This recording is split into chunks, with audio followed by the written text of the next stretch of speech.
These games are all difficult, some harder than others.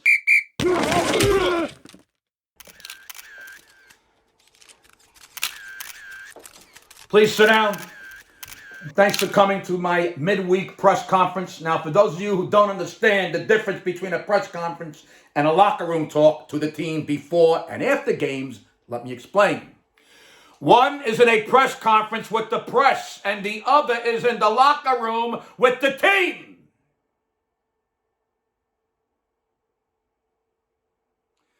Well, now that we've gotten that brain surgery out of the way, let me address the team.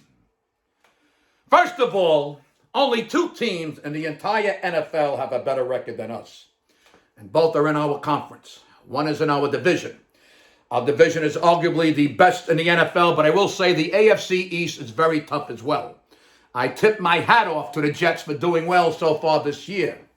It's good for New York to have winning teams because the Mets and Yankees went down like infants in a pro wrestling match, and the Knicks play pickleball when the rest of the NBA plays basketball. We were supposed to beat the Houston Oilers this past Sunday, and we did. These games are all difficult, some harder than others, but we don't make up the schedule. We just line up against whoever shows up on Sunday. Pretty much every game this year so far has been a nut cruncher, a nail biter, a down to the wire. And for the most part, we are holding on and winning, which is what a good team does. It was a very interesting day for stats. The game was much closer than it should have been. We had no turnovers. Jones had a game management day with high percentage throws, 2 touchdowns and around 200 yards passing. Barkley was outstanding, 35 carries for 152 meaningful yards. We had close to 200 yards on the ground, and that's damn good. Chains are moving and clocks keep running. We were dominant in every meaningful offensive category, from total yards to third down efficiency to time of possession.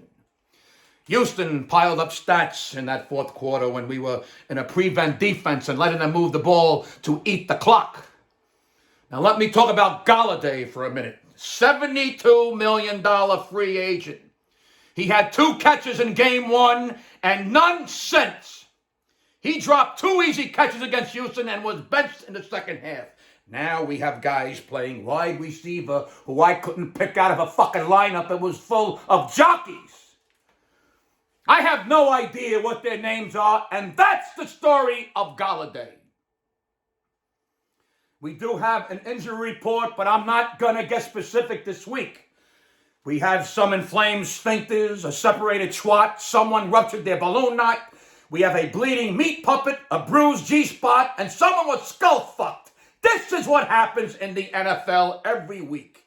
You suck it up and move forward. Okay.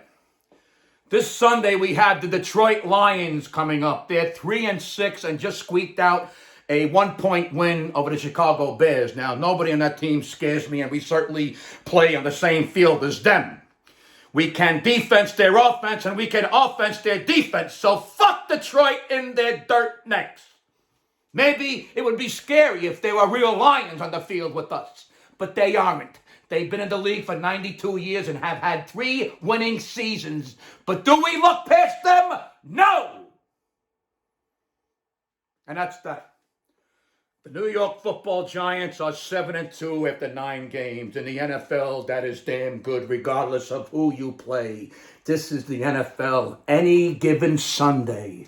Actually, any given Monday, Thursday, and sometimes Saturday too. Do you understand? We are doing what we need to do. So go back to your cubicles and bang away on your fucking typewriters and try to write something that actually reflects what you're seeing on the field. You're seeing guts and sweat and heart and blood in a fucking team that is playing for each other 60 minutes a game. They play for each other. You play with each other. Keep your hands out of each other's pants and go do your job. Print that. Thank you and good day. Go Big Blue.